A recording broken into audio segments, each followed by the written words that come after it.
Hey, everybody. Hey, welcome to this latest episode of Movies Merica. Spoiler warning.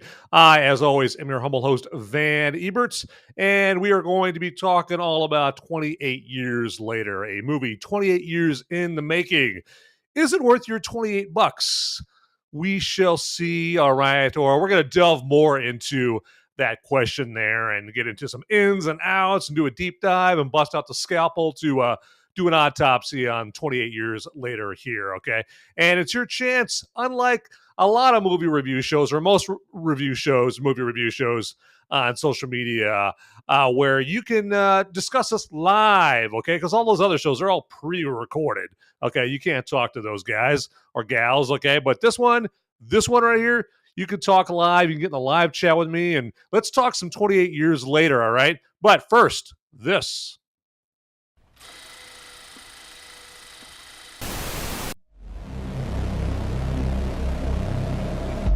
In a world where the number of movies available is great, but many are so bad, you'll learn a new definition of hate. One man sifts and reviews through the movie sludge. One man will be the movie cop, jury, and judge. He goes by many names, but you know him by Movies Merica.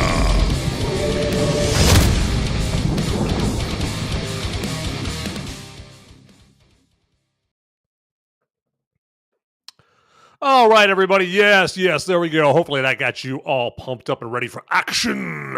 All right, for tonight's Movies Merica spoiler warning there. And, again, I'll mention here, you can live chat with me, and I, in turn, can communicate back with you here. So very easy. If you're checking me out on Rumble, you just have to look for the chat button. Click on that, and it'll open up the chat section there. And you just have to, at the bottom of that, just type in whatever live chat you want. Hell, you don't even have to put words in there. If you just want to put a thumbs up or a crap emoji in there, that's totally cool. All right, because I know people got things to do. You don't have time to write, War and Peace or a Stephen King novel in the live chat right there to me. All right. So, and you know what? You're not restricted just to talk about 28 years later. We're not strict here. This isn't some strictly regimented show. We could talk 28 years or 28 days later, 28 weeks later, any zombie movie you want. Hell, talk about any movie that you want here, because this is movies, keyword movies, Merica, spoiler warning right up in here. All right, everybody? Okay.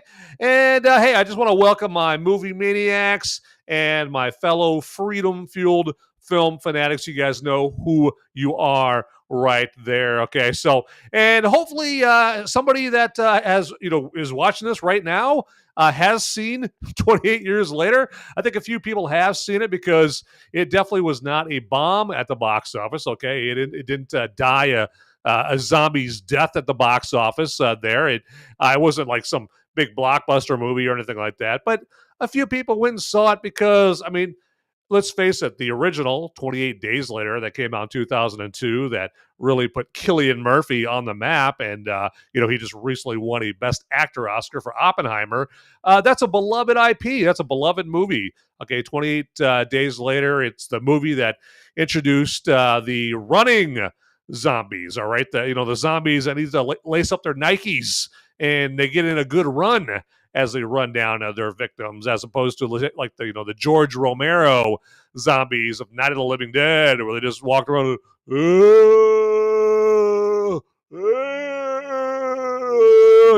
It didn't take much to get away from them.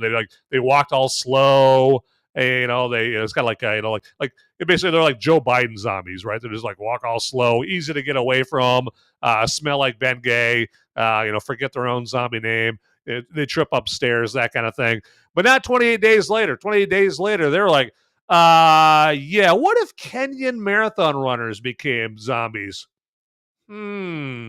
Truly terrifying right there. And then like World War Z continued that trend right there. And World War Z kind of introduced like climbing zombies, right? They don't just run really fast.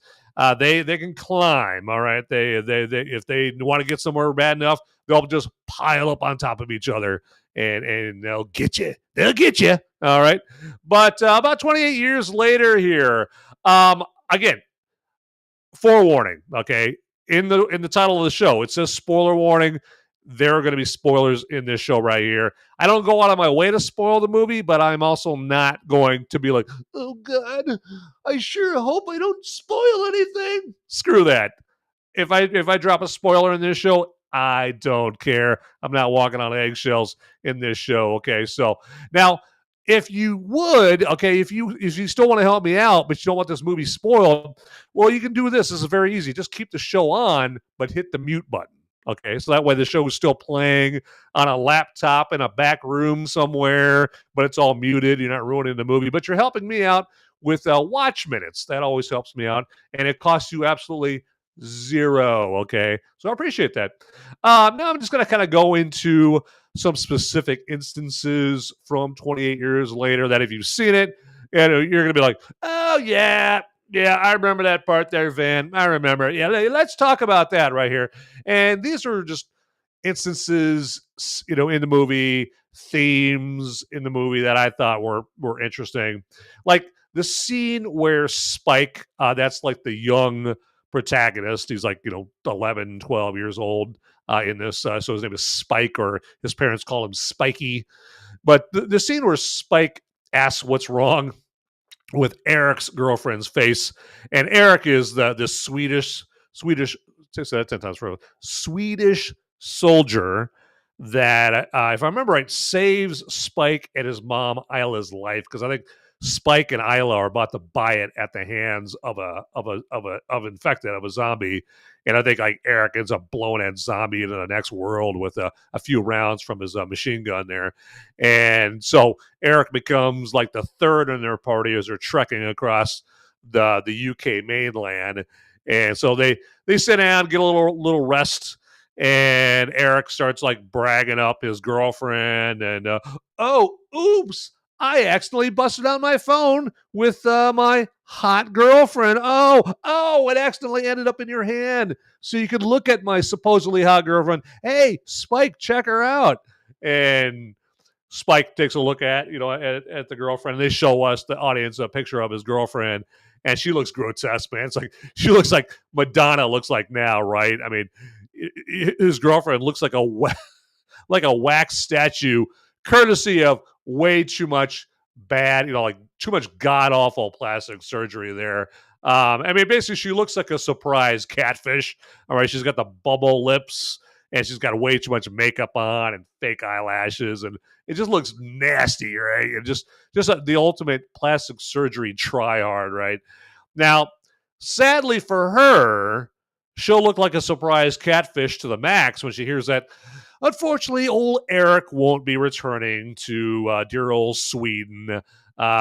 Just like her looking like an actual human being will never return. Okay, but I just thought that was hilarious when Spike looks at the picture of Eric's girlfriend, and he's legitimately just like, what's wrong with her? What's wrong with her face? Yeah. And of course, Eric takes that personally. He's like, why, what do you say? Shut up, man. Shut up. She's hot. She's sizzling. She's smoking hot. You're like, no, she's not. No, she's not. Okay. Just like Madonna is not hot right now, looking like a wax statue there. I mean, because Madonna just looks like she looks like one of those animatronic dolls, that they have at Disney World, or back at Chuck E. Cheese or something. That's what Madonna looks like. Now, I've never thought that Madonna was hot. I mean, even back in her, you could be my lucky star, like back in the 80s, I didn't think she was hot then either. But I really don't think she's hot now. Now that she's like 93 years old or whatever. So yeah, there. But hey, let's drink to Madonna not being hot. There we go.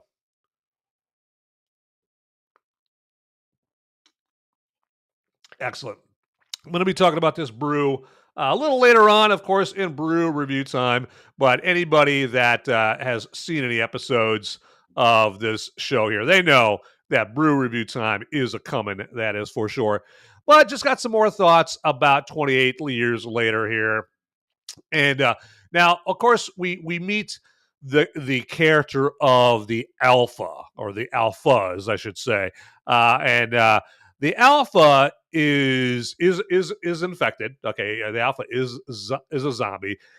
Let me see the Alphas. I mean to keep saying Alphas plural because there's more than one Alpha in this movie, because we've so since it's been 28 years after the infection broke out, after the events of 28 days later, and those stupid eco terrorists, or the PETA terrorists, broke into the lab, even after and basically released the chimps, or released the monkeys out of their cages that had been infected with the rage virus right there. And then those stupid PETA terrorists started this entire outbreak of the rage virus there. So it's been 28 years since that happened. And so in that 28 years, the infected have evolved. All right. They have adapted to their environment.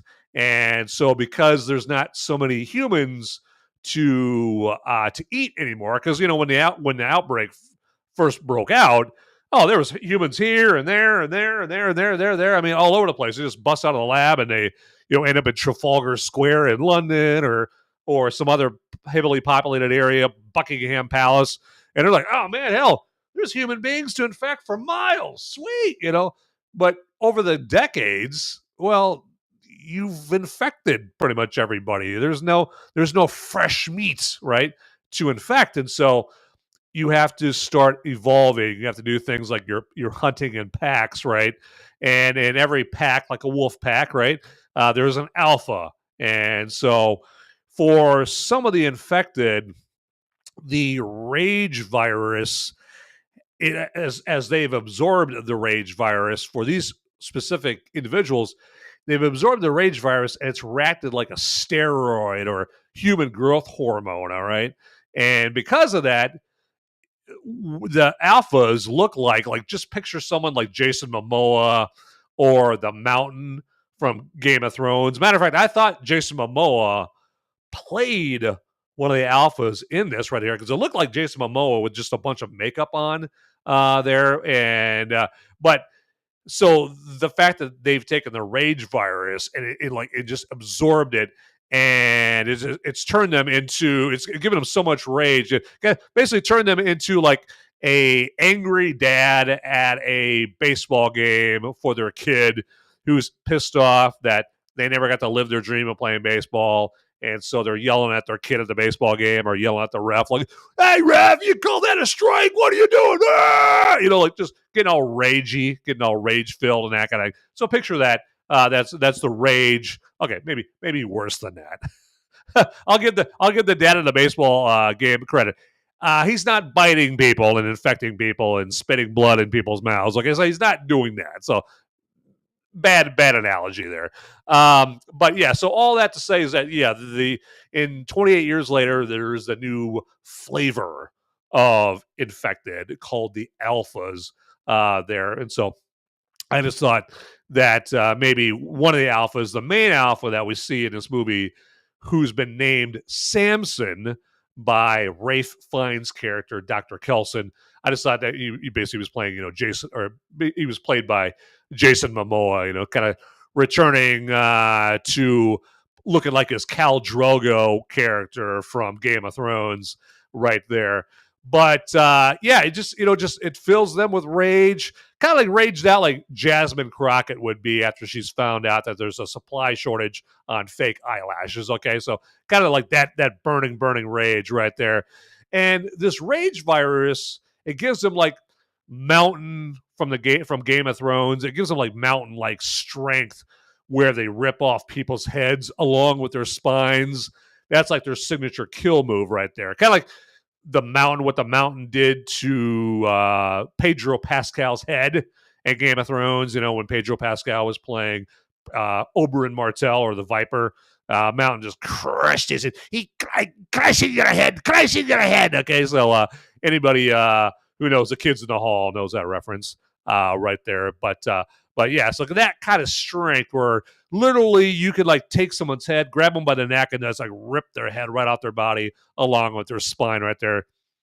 That's somebody that did not miss chest day, arm day, shoulder day, back day, maybe a little leg day there as well. But yeah, that is the signature kill move from the alphas in this movie, or at least that's the way it's portrayed up in here there. So, all right, so let's do this here real quick, and let me just take a minute to what did I say the word minute right? Let me repeat it. Let's take a minute here, if you would, and go ahead. And I'm saying, why am I saying we? Do I have multiple personality disorder? I want to take a minute to ask you, if you would, if you'd hit the like button on this episode. That's what I meant to say right there before I went completely tarded. So yeah, if you would hit the, it's in spite of my tardation, go ahead and hit the like button on this episode if you would be so kind. And then if you haven't already, hit that subscribe or follow button also down below there. And now if you've already hit it, don't hit it again. Okay. I mean, I'm not talking about women. Okay. So, I mean, you might like a woman real and you want to hit them again. Now, I don't mean physically hit them. Anyway, this is going downhill real quick. So then also, if you would, right there by the follow or subscribe button, there's the notification bell button, and if you'd click on that too, again, if you haven't already, that would be fantastic. And that just simply means you're going to get like an email notification, like one email notification to let you know that there is a piping hot, fresh new slice of Movies America waiting for you to consume, all right? And you're going to get the heads up on it faster than everybody else because you were smart enough to hit the notification bell, all right? Now, this next piece is directed at anybody who is watching this as a recording. You're not watching this live, okay? And I want to mention this because I want to hear from you still, even if you couldn't join me live, okay? You were too busy making sourdough bread, or you were saving a bus full of orphans. How dare you pick doing that instead of watching this show? But I'll forgive you this one time. Or if you're behind the wheel of an 18-wheeler or something like that, and you're a little too busy to chat it up on this show live right there. I totally understand. And you're watching this recording. Well, first off, hey, thanks for watching. How you doing? And also, you can communicate, or we can communicate with each other via the comments section down below, down there. So, yeah, just let me know, simple stuff like, hey, what do you think of the show? Do you think I'm screwing it up? Do you think I'm the reason that social media was invented, or the reason live streaming was invented, or somewhere in between, or a movie? Is there a movie you want me to review? That kind of thing. Or what do you think of 28 years later? Stuff like that. You guys are perfectly functioning people. You can figure out what you want to comment back to me, and I will comment back to you. Trust me, I do look at the comments.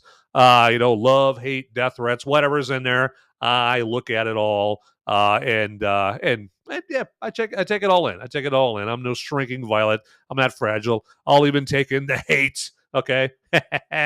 So anyway, all that to say is I just want to hear from everybody. Okay. Whether it's live right now via the live chat. And again, you can live chat with me in Rumble or YouTube right now, this very minute, right now, not in 5 minutes, not in 5 minutes from now, not in 1, 2, 3, 4, 5, 6, 7, 8, 9, 10 minutes from now. No, right now, okay? You can live chat with me via Rumble or YouTube right now, even if it's to get on there and say, you know what, Van, you suck. Will you stop talking all kinds of stupid nonsense and just get back to 28 years later? You know what? Point taken. Let's get back to 28 years later right there. I can take a hint, everybody. I can do it. All right, so... And just a warning you here, you might hear some thunder in the background, maybe because we have got some serious thunderstorms going on where I'm at right now. Okay, but about 28 years later, there are some mood swings in this movie. Okay, and one such swing is a swing from a graphically violent, what the fuck, bloody zombie action to a ethereal, kind of getting to know you segment when Spike and Isla again is his mother, are saved by Rafe Fiennes' character, Dr. Kelson, So, and it, from when they first arrive at Dr. Kelson's Bone Temple, okay, the Bone Temple is what you've seen, obviously, if you've seen the movie, or even if you've just seen a trailer. It's the Bone Temple, like with the stack of skulls, and it's got all the pyres that are made of bones and stuff. That's the Bone Temple. See, I don't know if you guys heard that. Heavy thunder, everybody. Heavy thunder.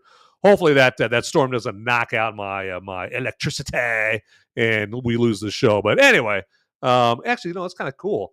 I mean, given the subject matter or the type of movie I'm reviewing, a horror movie, it is kind of cool. It'd be kind of nice to have some scary thunder in the background there. But anyway, so yeah, if you hear some thunder right there, it's not my stomach growling; it's thunder.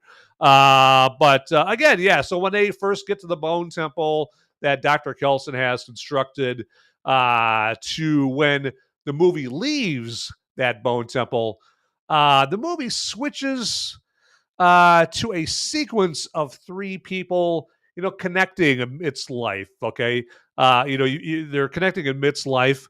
The baby, okay, because remember, there's a baby in this movie after the scene where you have the infected woman and she's trying to give birth to a baby, and then Isla helps her, give birth to the baby, and then it's revealed pretty quickly that the baby is not infected. Okay, and so the mother of the baby gets taken out, I think, by Eric, the Swedish soldier, um, and then that leaves Isla and Spike in charge of taking care of the baby. So again, there's a sequence, like I said, when they first get to the Bone Temple, where the three people, Isla and Spike and Dr. Kelson, are connecting amidst the life represented by this newborn baby and death.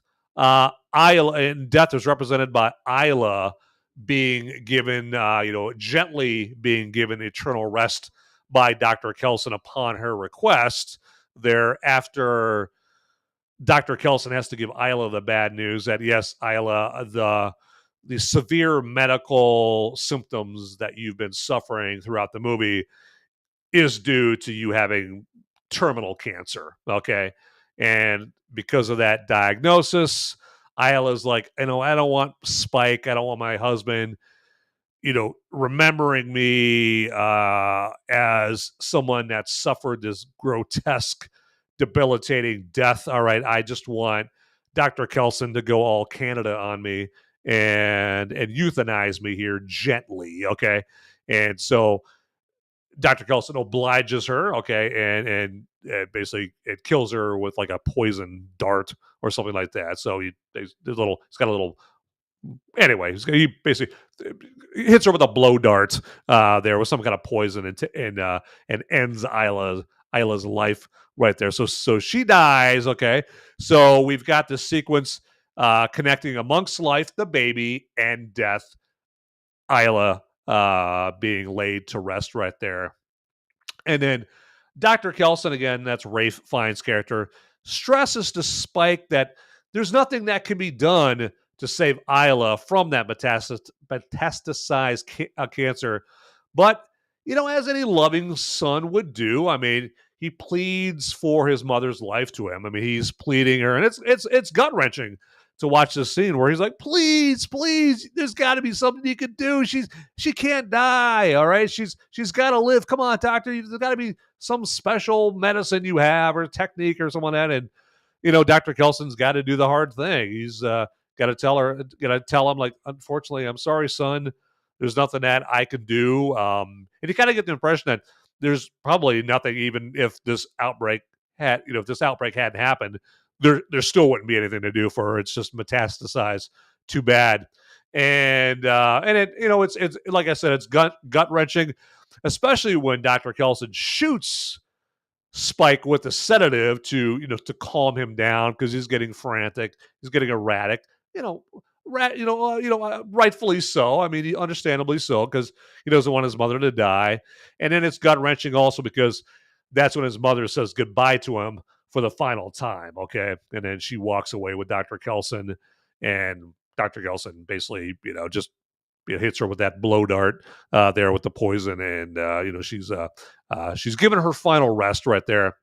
And then we see a scene where the good doctor teaches Spike how to put into practice that Latin phrase that he educated Spike all about of memento mori, which stands for remember love in Latin. And the way that he puts that into practice, that remember love phrase, is Dr. Kelson, he gives Spike his mother's skull, okay, and he says, hey, Spike, take your mother's skull and put it in a special place here amongst the Bone Temple, wherever you like, to commemorate your mother's life and death. And then Spike climbs up to the very tippy top of the skull tower and puts his mother's skull up there on the very top of the skull tower to commemorate her, and all that. And it's got a very spiritual feel to that whole scene right there, and it contrasts to the earlier parts of the movie where there's just all the blood and the guts and the graphic deaths and all that. It's just completely in contrast to that. It completely different than all those scenes right there.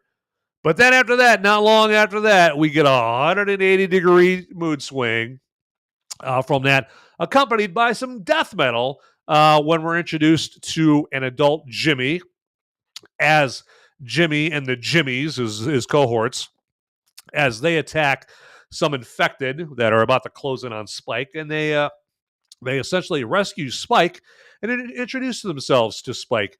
And now I mentioned Jimmy here, and so, or an adult Jimmy that shows up here at the end, again accompanied by some death metal music. And Jimmy, he's significant. Well, he's significant because he's going to be very significant in the next 28 movie. 28. It's going to be it's called 28. I think 28 years later, the Bone Temple. It's going to be very significant in that movie. But he's the Jimmy. He's the young boy at the beginning of 28 years later, who's sitting in the room with all the other kids, and they're watching the Teletubbies, right? And he manages to be the only kid that escapes from the house, right? And then he gets to his dad's church, okay, where his dad's like some raving psychotic priest, right? And his dad, the priest, gives him the crucifix there. And now the adult Jimmy that we see in the scene is the adult version of that Jimmy that we saw at the beginning of the movie years and years ago when the outbreak first started there. And then that adult Jimmy looks like he's going to be played by Jack O'Connell, who we recently saw. He was the lead vampire in Sinners. Okay, I think Remick, I think was his name. The lead vampire's name in Sinners. He played Remick. And so I guess Jack O'Connell, maybe he's trying to get typecast as these very sinister bad guys in these recent movies right here, because now he's going to be playing another sinister bad guy in the sequel to the movie we're talking about today. He's playing like Psycho Jimmy, okay? And you can tell there's something's rotten about Jimmy because he's got the cross, but he's got the crucifix upside down, which is a satanic symbol there. So yeah, Jimmy's gone through some changes here in the last few decades since the outbreak broke out right there, and I fear they are not they're not the pure changes. They're not changes for the good. They're not pure. I don't think he evolved with pure character, is what I am saying. Right up here. Absolutely. All right, let's do this here. Let's mix things up here real quick and do a segment that I'm just thirsting to do. And it's a segment that I'm sure you guys are thirsting to see here because, I don't know if anybody told you here, because I sure as hell didn't mention it to you, but, imbibing, in particular, alcohol is not only allowed, it's encouraged during every Movies Merica episode right here, because this show here, every Movies America episode, we feature a segment called the Brew Review Time. And so, hey, because of that, hey, feel free to be enjoying a brew while you're checking out the show, or cocktails, or maybe you're a whiskey man or woman, and or hell, maybe you're a teetotaler or whatever, and you don't drink, and you're just having a sweet tea, whatever it is that you're downing. Down it during this show right here, because this show isn't just about movies. It's about you kicking back and relaxing right here. And so this next segment is me going into detail about what I'm drinking to kick back during this episode. So here we go with Brew Review Time.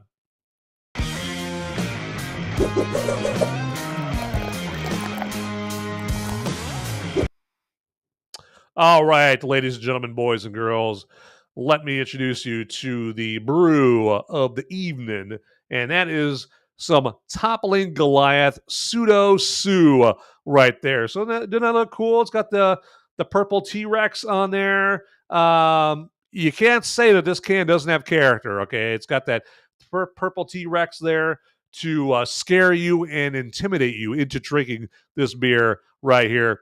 And this Pseudo Sue, this is a single hop IPA, and it features a hop that they call Citra, okay?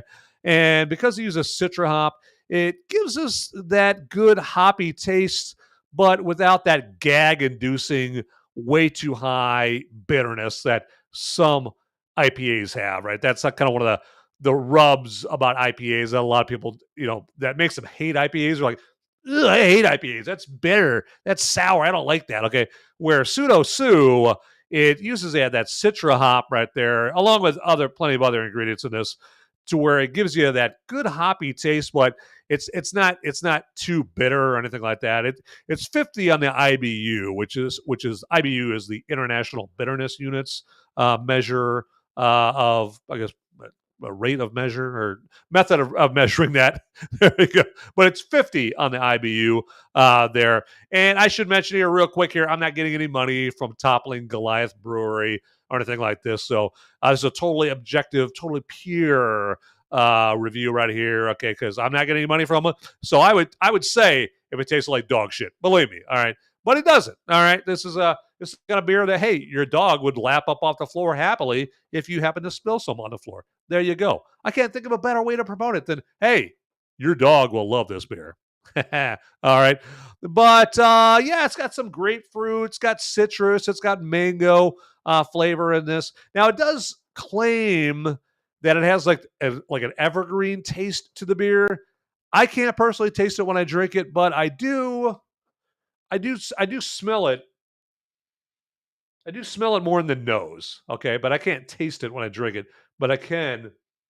Oh yeah, I can definitely get that evergreen scent in the nose on this bad boy here, and it's got alcohol by volume rating of 5.6. Okay, so it's not like a lighter alcohol by volume like a Pilsner there, anything like that. So it's got a little bit of heft to it, but not so much heft like a stout, or a porter or a barley wine. It's not the kind of beer that's gonna like just knock you on your ass after just drinking one of these here. But you do see that, yeah, you get some good quantity. All right, you get like some Costco size quantity of beer in there in that tall boy here that Toppling Goliath Brewery provides to you with the Pseudo Sue and the purple T-Rex right there. But all right, hey, I'm done talking about this. I'd rather drink this. So here we go.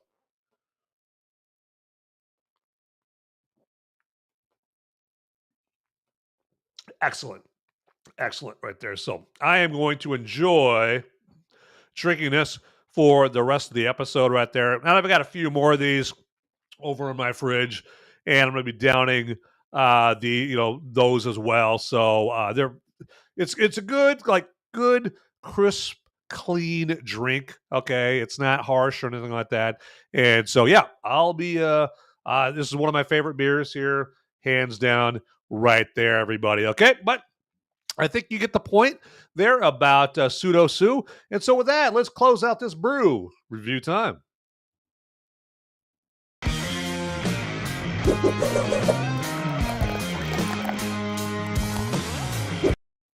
All right. Well, while you guys are grabbing your beers and whatnot, let me do this here real quick, and I am going to do a little house cleaning here, a little housekeeping.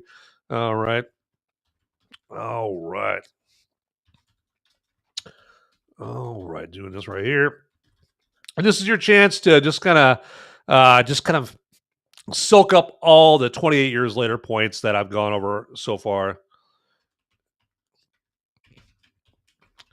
Or grab yourself another brew or maybe another whiskey, whatever you're drinking there. So, maybe you're like a big single malt Scotch fan, and you're just kind of just swigging around a little ice, a little glass of bourbon on the rocks or something like that right here. So I cannot multitask. I swear to God, I cannot do that up. And I don't know if you guys deal with that.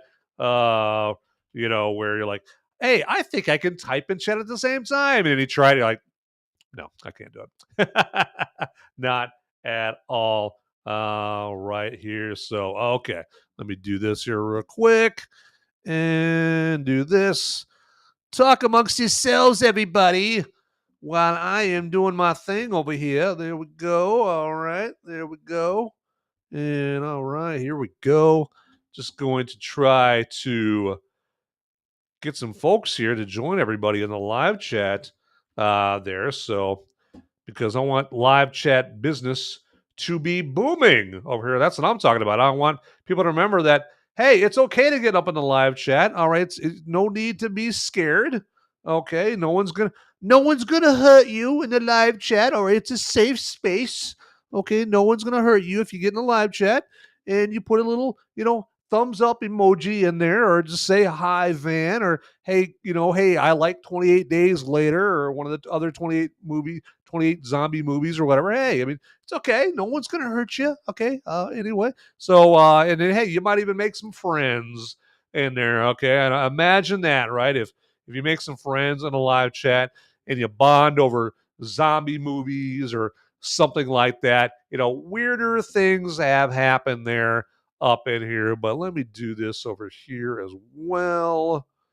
And we are going to get to the rest of 28 years later. All right. So, and if you guys have seen 28 years later, let me know in the live chat. All right.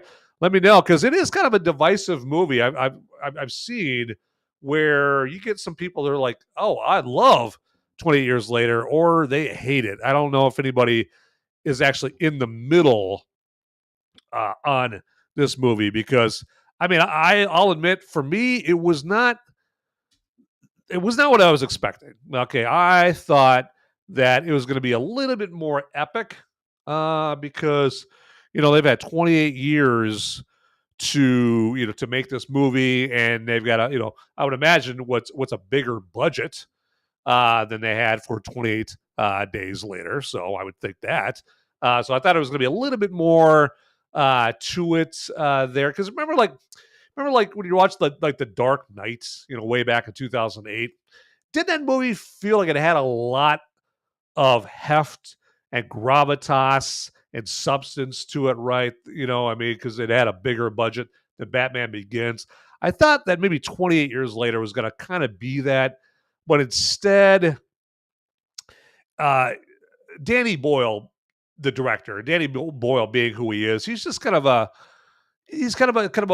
more of a bohemian, just kind of eclectic, kind of quirky kind of director, where he's directing his the feel of his movies are kind of lighter and not as heavy as I would like the movie to be, and so it just I walked away from this movie. I walked away from this movie a little disappointed as well. And I think some other people are disappointed in this movie as well. But yeah, let's talk about some more 28 years later there in depth going on here as I get my poop together here.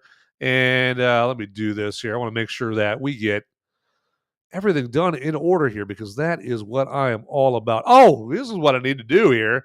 I'm getting ahead of myself, everybody. All right. I'm glad I got you guys here to keep me in line. Okay, right there. So, because you give me an inch, I'm gonna take a mile every single time, right there. Okay, that's how I roll.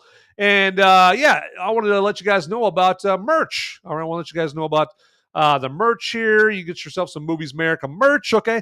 And as you can see, at least one of the merch items that you can get is a Movies Merica T-shirt that you see down there at the bottom right, okay? But we have much more than just T-shirts, okay? If you want some Movies Merica merch, if you want to maybe like Movies Merica, like a Movies Merica flask or a pint glass or a watch or a Movies Merica phone case, for your cell phone or whatever you want. You can do that. You can get all that stuff there.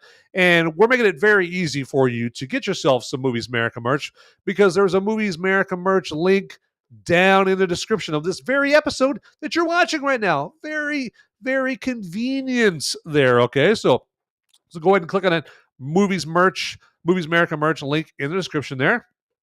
Hey, and get the browsing, man. Get the shopping, and do yourself a favor. Pick yourself up some sweet Movies Merica merch. All right. And then when you pick out what you want, you get at the old shopping cart there, okay, the shopping cart with the one, shaky, squeaking wheel on it. After you get all that in that shopping cart, then put in promo code MOVIES, okay? I know it says whiskey there. That's wrong. But put in promo code MOVIES, and hey, you're going to get free shipping on all that sweet Movies Merica merch that you are about to purchase, all right? Pretty sweet. Great deal, right? Isn't that an awesome deal right there? You're probably putting that Movies Merica merch in your shopping cart like, man, my one wish right now is if I could get free shipping on this. And then, hey, you know what? We're in the wish providing business right there. And your wish will be our command if you put in promo code MOVIES in the promo code field. All right? There you go. Take that, Bezos. We're coming for you, baby. All right? We're on your ass, Amazon. All right. There we go. Let me get another drink of that pseudo-sue over here.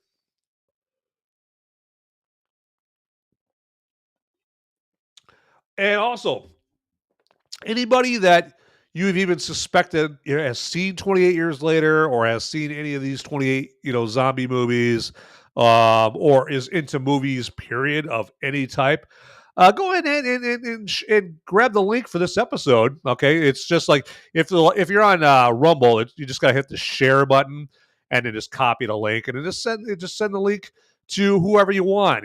Instant message it to them, text it to them, email it to them. Just say, hey, check out this episode right here. They're talking about 28 Years Later, or or 28 Days Later, or 28 Weeks Later. Right? We're talking about all those movies. We're talking about zombie movies in general up in this episode right here. Or hey, we'll talk about any movie you want. All right, just put it up in the live chat. Say, hey, you know what? I'm sick of hearing about all these zombies here, Van. Let's talk some Love Actually. let's talk a British movie that's worth a conversation. Let's put some Love Actually in here. Let's talk some Love Actually, and I'll talk some Love Actually with you, okay? Because I'm all about pleasing the audience. All right, it's not about me. It's not about me. It's about you. It's about you right there. I do this for you, okay? Well, I do it a little bit for me because I like talking movies. And it was getting a little creepy for my neighbors to look in my window and see me sitting on the couch all alone, talking to myself about movies, And I was like, you know what? That is pretty creepy, pretty weird. I should probably create an outlet for myself to talk in depth about movies. And so I was turned on to this whole live stream business. So now instead of talking to myself, sitting alone on my couch with one single candle lit, like a complete psycho, I talk movies to everybody, to all of you on the live stream, to all you good folks on this live stream. And I appreciate you guys joining and checking me out here so that I don't have to be that raving psycho, at least not in this capacity, and talk about movies to myself. Sorry about that. Woo, there you go. See, that's the after effects of drinking beer right there, is the old not so classy beer burp.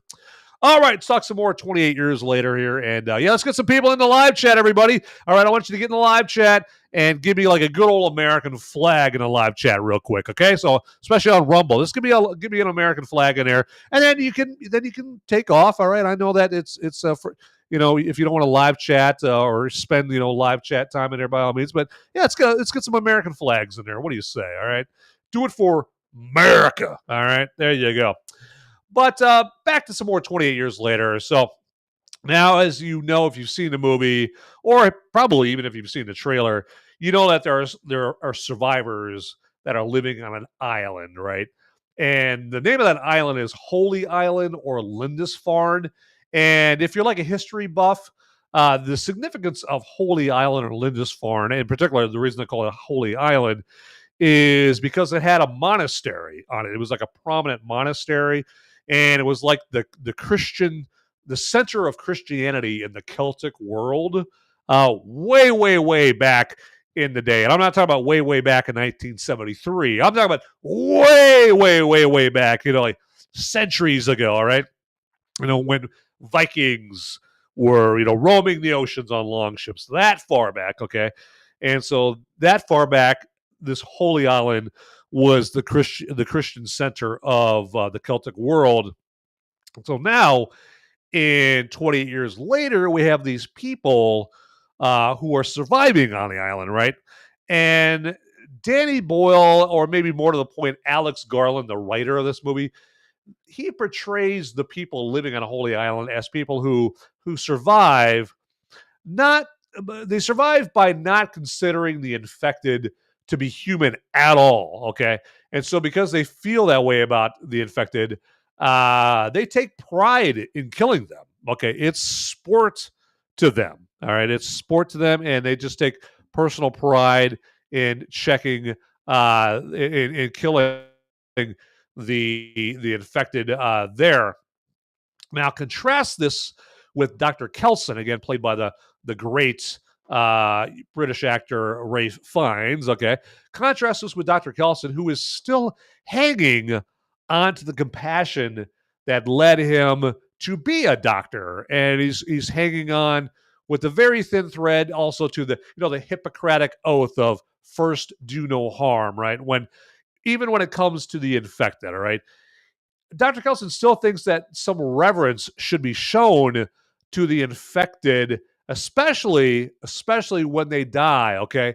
So it's like an interesting dichotomy between how Dr. Kelson thinks of the infected and how the people of Holy Island think of them, okay? You got the people on the island, they think of it as sport, right? Like you're going out there and hey, it's deer season, right? It's sport season, right? And Dr. Kelson is like, hey, these are people to show reverence to and respect that they're living organisms or something like that, right? So just something to think about it, right? And I think and also to Dr. Kelson's philosophy about the infected, think about it. Think about it this way. The infected, they didn't choose to be infected. Okay? I mean, when you watch these movies, people, when they're still people before they're infected, they're running for their lives, right? I don't want to be bit. Or, oh my God, there's the infected. Run. I don't want to be infected. And then, unfortunately, eventually, there's nowhere for them to go. They make a wrong move. They make one too many wrong moves, and they get bit, and they become the infected. But they don't want to become the infected. Okay, with the exception of that psycho priest, Jimmy's dad, with the exception of him at the beginning of the movie. Okay, but outside of him, all the humans were scared shitless of being bit by the infected and becoming infected. They did not want to become infected, right? And they wanted to remain human. They wanted to remain peaceful and empathetic in their own ways, right? They didn't want to become these grotesque, biting rage monsters, biting every uninfected person they see. They didn't want to do that. They wanted to remain human and sleep in a bed and enjoy some chocolate chip cookies and maybe go to church and watch Teletubbies with their kids and live their lives and see their daughters or sons being married off and live long, happy, mostly joyful lives. They wanted that. They didn't want to be. They didn't want to be infected whatsoever. Okay, all right. So think about it that way. Okay. Now, on the other hand, there's always another hand, right? On the other hand, if you try to be too Dr. Phil with them and you hesitate just a second too long, well, then they bite you and you're done. Okay, you're done. You're finished. All right. Next thing you know, you're biting your loved ones and you're infecting them and cursing them to an existence of unspeakable anguish and horror. Okay. That, I would imagine, is why the people of Holy Island have their philosophy. Okay.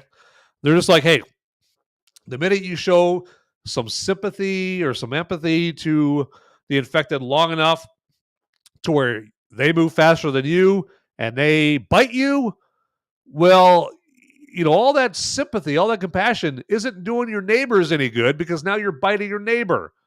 And then your neighbor is biting their kids. And then their kids are biting somebody else, all right? All because you went a little too Dr. Phil, okay? You went a little too touchy-feely with them, all right? So, but, and that's the thing with Dr. Kelson. He's not Dr. Phil in this movie. He's sympathetic. He's still living with that compassion that made him want to be a doctor. Okay, because think about it. If you're a doctor, you have to like human beings quite a bit, right? That's why that's one of the reasons I can never be a doctor. I just don't like people enough. Okay, I mean, I don't try to be an asshole, but people piss me off too easily. Okay, where doctors, if you're a doctor, you probably don't have as quick a trigger finger to be annoyed by things and that kind of thing. You're probably a cooler customer, okay, and that kind of thing. And so Dr. Kelson, as he's portrayed in this movie, is a cool customer. He's stoic. He's slow to anger, right? Okay, but he also does look out for his own safety, and he does recognize who he's dealing with when it comes to the infected, okay? And if he feels he's in danger, he'll take them out. All right, he will take them out, and then he'll dilute them down and just until they're just nothing but bones, and use them to add to his bone temple right there. So, but to the credit of the people on Holy Island, they're not quite as cold as the survivors in Dawn of the Dead. Remember the Zack Snyder movie Dawn of the Dead here back in 2003, okay, not long after the 28 Days Later movie came out. The people of Holy Island, they're not quite as cold and cynical as the people in Dawn of the Dead were when, remember, they're on top of the shopping mall and they're directing the guy over across the way with the rifle to shoot any zombies that resemble celebrities, right? They're like, hey, there's a zombie that looks like Burt Reynolds. Yeah, take him out, and they're shooting all these zombies that resemble celebrities. The people of Holy Island, that includes, Aaron Taylor Johnson's character, Jamie, and Spike, and others on that island, they're not quite that cold, okay? Not at all, right there. So, but they just, I think they're like, hey, we've seen how this outbreak has gone. We don't want our loved ones to get bit and have to deal with this life of anguish and horror and all of that. There, we don't want it. We do not want that whatsoever. Okay. All right, let's double check here and let's see here. Okay, there we go. All right. All right, let's do this here. And all right. There we go.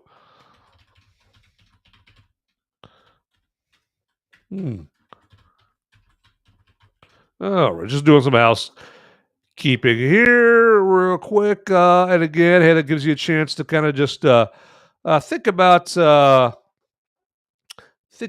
what I've said about this movie here and that kind of thing. Or maybe think of something you want to put in the live chat there, by all means. Okay, so, how many times in your life has someone provided you an outlet where you can just put whatever you want in the live chat, you can say whatever you want there. Okay, so take advantage of it. There you go. Hey, be ruthless.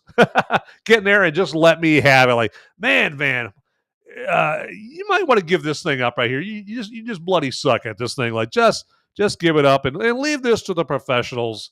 All right, everybody. So don't do this. You just need to quit. Just need to quit there. That's for sure. So all right. All right, there we go. Yeah, apparently you're also subjected to my terrible typing as well. So, oh yeah, all right. Whoops. There we go. We'll get back to this.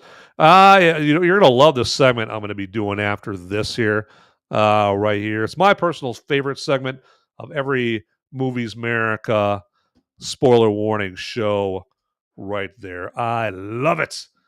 I love it. There you go. Yes, I love that soundbite from Frank Drebin from The Naked Gun. I love it. There you go.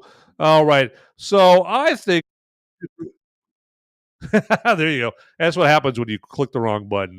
You guys probably heard that there. So all right, these buttons they do get away from me sometimes, right there. It's it's a lot of responsibility with all these buttons. With great button power comes great responsibility, and I don't always live up to that. Okay, there you go. And here's to not living up to great responsibility.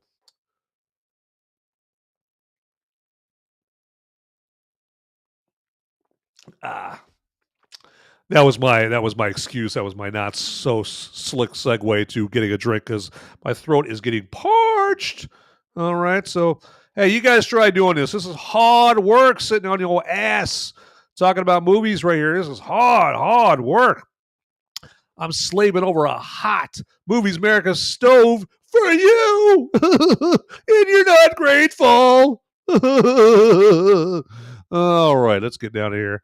And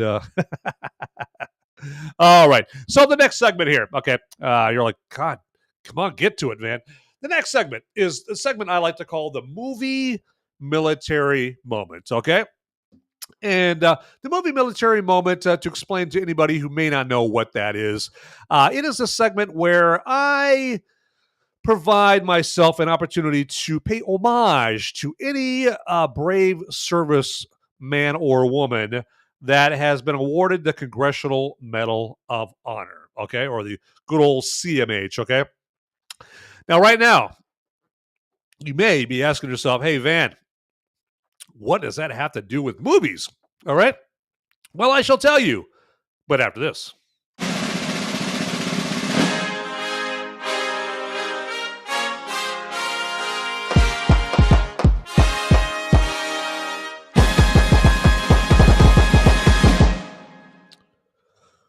All right. I hope you likey that. So what this has to do with movies is, as you would imagine, if you are awarded the Congressional Medal of Honor, okay, you didn't get it for, being the best boot polisher on base. You didn't do it for being the best letter sorter at the base post office or eating the most hamburgers at the chow hall, right? You got it for doing something pretty incredible, okay? Something amazing if you saw it, okay? Like you're a helicopter pilot in Nam, right? And you're trying to help out your fellow soldiers, right? Your fellow soldiers in the Army, and you've got some Army soldiers who are down there, they're fighting off the VC, all right? And you're flying a chopper, and you've got supplies in the chopper, and you're also there to helo out the wounded, right? And your captain, he's on the squawk box. He's on the radio going, "Don't you dare land that chopper in that hot LZ. It's too hot. It's too hot." And you're like, "Sorry, sir, man. I got to get down there. I got to give these guys their supplies. Otherwise, they're all going to be dead. And I got to pick up the wounded, man." And you still fly to a hot LZ, and you're Huey. It's taking rounds left and right. You've got RPG fire coming in for you, and you don't care. You get down there, you land in a hot LZ. You let them unload the ammo and the supplies and the rest of the supplies. You get the wounded on, you get out of there, okay? something like that. Or you're fighting in World War II in Iwo Jima, all right, and you're fighting up, you're running up the dark sands, the dark volcanic sands of Iwo Jima, and you're out of ammo, and you see a bunch of Japs in a Japanese pillbox, and they're about to flamethrower your buddies over there. Your buddies are sitting over there, and they have no idea that some Jap is about to come at them with a flamethrower and Kentucky fry them all, right? And you've got no ammo, but you do have one grenade, all right?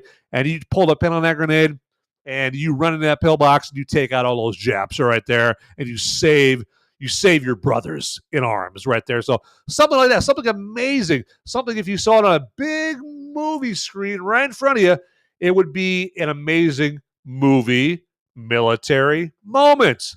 That's the connection, everybody.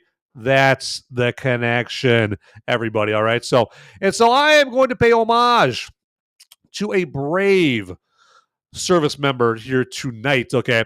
And that service member is one Tech Sergeant Buford Theodore Anderson, who fought for us in World War II. He fought for American freedom in World War II. All right.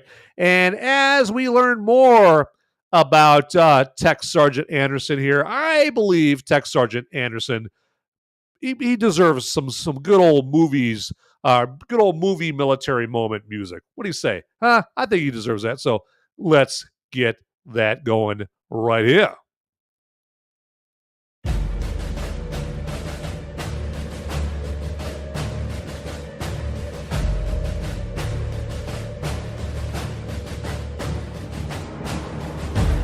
This is the movie military moment.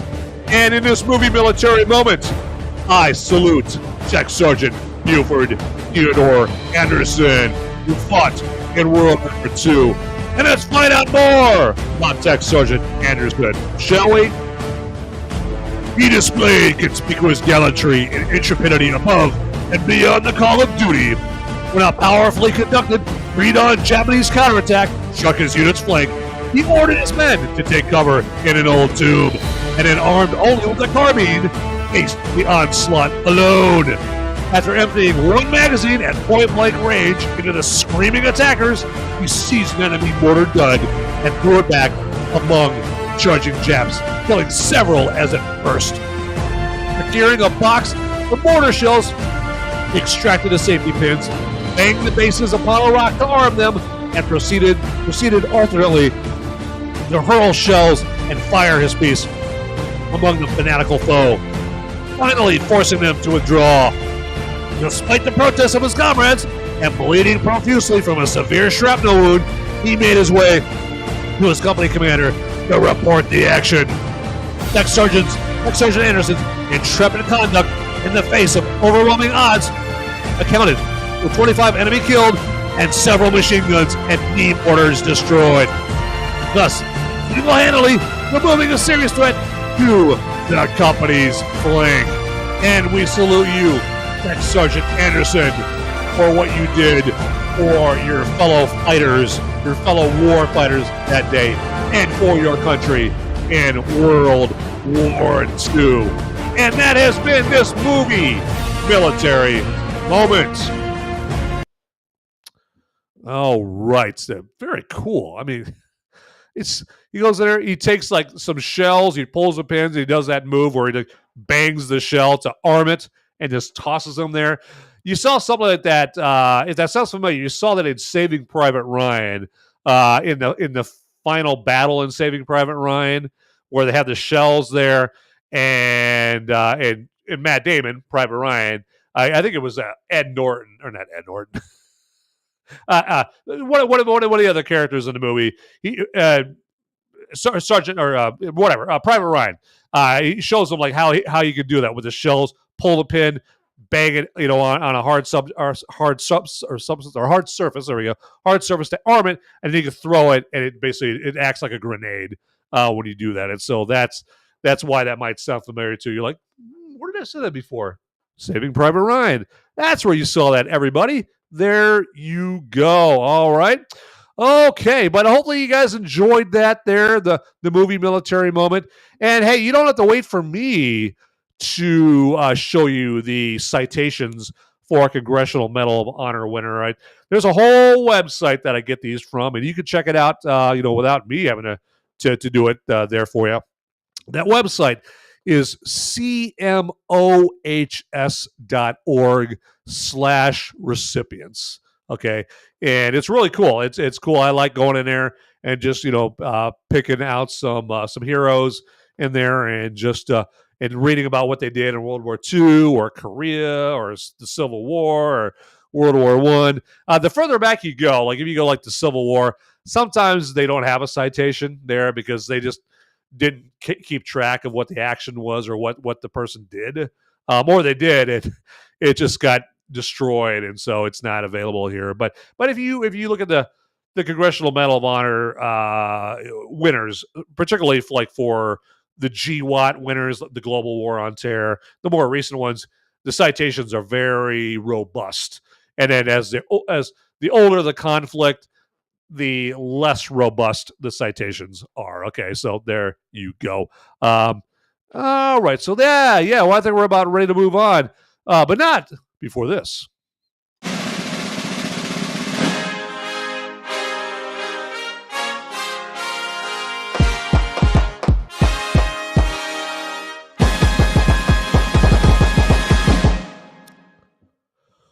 Okay, everybody. So, hey, just want to take a minute here just to let you guys know that, hey, if you guys are appreciating what I'm doing here, if you appreciate the show, or you just plain feel sorry for me enough to throw $1 or $2 my way, or out whatever amount you want to throw my way, well, you most certainly can do that. It's very easy as you're watching the show here live, that is.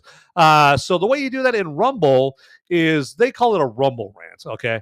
And the way you throw a buck or two my way via Rumble Rant is down by where you type in your live chat message. There's a button with a $sign on it, and you just got to click on that, and it just asks you, how many dollars you want to throw my way, and that's it. Very simple, very easy. Okay. And then if you're checking me out on YouTube, you can do it there too in a very similar way. So down in YouTube, down by where you type in your live chat message there. Just click on the button that has a dollar bill on it, and it'll just ask you, after you click on that, how much you want to throw my way. Again, that's it. Very, very easy right up there, okay? And that's only if you feel like doing that, all right? That's only if you feel like doing it right there, absolutely. And let's see here, checking out things. And all right, there we go. I just want to make sure that I wasn't missing anything here because I like to be very thorough. That is for sure. Okay, so all right, as we get ready to close out this episode of Movies Merica, spoiler warning here because I'm going to kind of make it a little shorter this week more than usual. I'm going to let you guys know what the movie will be for next week. Okay, this week, obviously, it was 28 years later. And next week, it will be the new big release for this weekend here. And that is going to be Brad Pitt's brand new movie, F1. Okay, so it's Brad Pitt. Basically, it's Brad Pitt's F1. It's his racing movie, basically. Okay, so, Tom Cruise had his, racing movie Days of Thunder way back in the day, back in 1990. And now Brad Pitt, 30 years later, 40 years later, whatever, he's like, hey, I want my own racing movie. All right. And so he's an F1 opening up this weekend. And it's directed by the same guy who directed Top Gun Maverick, Joseph Kosinski. So I'm expecting good things, but I'm not gonna have my expectations too high. I've done that. I've made that mistake too many times before and have been let down. But so this Sunday for the Movies Merica live show that comes on at 4 Eastern, 3 Central, 2 Mountain, and 1 Pacific, I will be spoiler-free reviewing the Brad Pitt movie F1. Okay, and then of course a week from tonight. On Movies Merica spoiler warning, it will be all about F1. Okay, but with me not worrying about spoiling it or not. Okay, so so Sunday, check it out. I'll let you know if F1 is worth seeing at the theater. okay, there again this Sunday afternoon. And yeah, you'll be able to get the links to this Sunday's episode. Like you can go to my X account under @MoviesMerica or Facebook under Van Eberts or Movies America. I have like a Movies America group and a Movies America page on Facebook. Gonna be on Gab, gonna be on Rumble. Okay, so if you don't want to have to go and try to find a link, you can just go to Rumble and just look up Movies America F1. Very simple. It'll come right up there for you. YouTube, a little harder there, but just type in Movies America in YouTube, and in one of my episodes will come up. It might be an episode from like 5 years ago, but it'll come up, and it'll give you the opportunity to click on the Movies America link. That'll take you to all my episodes, okay? And then you'll see a nice little thumbnail on Sunday for the Movies America live show that's going to be on this Sunday, all about F1. A myriad of ways to check out this show. Pardon me. This Sunday, all about F1 there. All right, so there we go. And checking things out here. And things are a little slow in this show here this week. I blame myself because, well, I probably blame Rumble as well because I didn't do a show last week. Okay, I had something going on, so I didn't do a show last week. And then I tried to do a show 2 weeks ago, but Rumble Studio took a big dump on me, and basically I couldn't do the show. So I've been pretty much, this show hasn't been on for pretty much 2 weeks right there. So I'm going to have to do some work, I can tell already, and remind people, hey, everybody, I didn't die. I'm still alive. Don't bury me yet. I'm still alive, everybody. Movies America's still here. I still have a pulse. I'm pretty sure. Yeah, Yep, there's a pulse. Yep, I'm still alive, everybody. Movies America, spoiler warning, still on Thursday nights. So I'm going to have to do a little public service announcement and remind everybody, hey, the show is still on. It was just off for a couple of weeks. Okay. There you go. That's how that works right there. And get everybody to check this out. But and then follow me on any of the platforms that I'm on. I'm on X under @MoviesAmerica. You're gonna see there's a pattern. Okay, on all the platforms I'm on, I'm under Movies America @Movies America. Okay, so I'm on X under that. Facebook, I'm on there as Movies America. Rumble, Movies America. Gab under @Movies America. There, I'm on. Have you guys heard of Criticless? Criticless, that's a great website. I'm under there on Movies America. Check out Criticless because Rotten Tomatoes blows. Going to Rotten Tomatoes for movie reviews is pretty much a retarded move. Don't go to Rotten Tomatoes. Okay, go to like Criticless. Okay, so it's like the word critic, like movie critic. Criticless. Okay, where you're getting the real world perspective, the people's perspective on movies, which is the perspective that matters. Okay, not critics. Except for me. I mean, except for me. I'm the total exception that you should care about what I think as a movie critic. But outside of that, just care about what the people think because I still consider myself the people. All right, I'm not a critic for the New York Times or the L.A. Times or Washington Post. I don't have like a million followers on Twitter or YouTube or Rumble or anything like that. So I'm still part of the common people. I'm a common man here. And so if you want, reviews for movies that really matter, like mine, all right, I'm going to brag on myself. Yep, there we go. Or others, go to Criticless, and I'm there under Movies America. I'm also on Letterboxd under Movies America. So do you see a pattern here? I'm on all these platforms under Movies America or @Movies America. Okay, there you go. And then, hey, if you guys let me know via DMing me on X, okay, under my @Movies America account, if you DM me and let me know where you followed me at, I will follow you back on that same platform. Okay, all right, I will definitely do that because you know what? That's only right. You helped me out by following me. I'm going to help you out and follow you. I can't fathom like someone following me and it let me know that they followed me somewhere and I don't follow them back. That's an asshole move right there. That's a pure jerk off move right there. So I'm more than happy to help you guys, or to follow you, because you guys help me out there in that regard. Okay, so all right, I'm sure you guys are probably like, stop yapping over here, Van. My God, we're sick of hearing your voice. All right. But again, yeah, F1 will be the movie for next week. All right. And with that, hey, everybody, get out there, people. Those movies aren't going to watch themselves. See ya. Howdy, my movie maniacs and my fellow freedom-fueled film fanatics. Would you do me a favor and check me out at solo.to/moviesmerica? That's where you would go for a one-stop shop for all the links that have to do with me, Movies Merica. And then also, if you want to check out the audio-only podcast versions of my Movies Merica live episodes, that's my spoiler-free reviews that I do on Sunday, you can go to moviesmerica.com or Apple Podcasts, Google Podcasts, Spotify, iHeartRadio, places like that. And then, actually, if you would also check me out on the social media sites like X and Instagram and Facebook and Gab. And I'm on those locations all under @MoviesMerica. So it is very easy to find me out there, all right? So get to it, everybody. All right, thanks for watching. Later.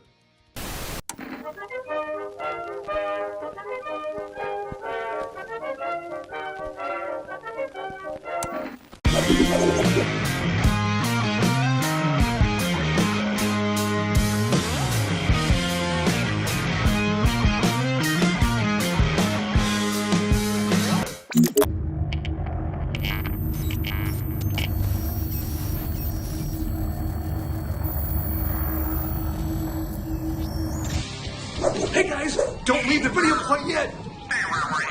Okay, I've got the Popo. They're coming after me, and I don't have much time to tell you, but you need to like and subscribe this video right here, down below. It's right down there. It's just waiting. It's waiting for you down there, okay? And make sure you watch these videos over here too. You'll be doing me a big favor. I'm gonna be in handcuffs pretty soon. All right, thanks for watching.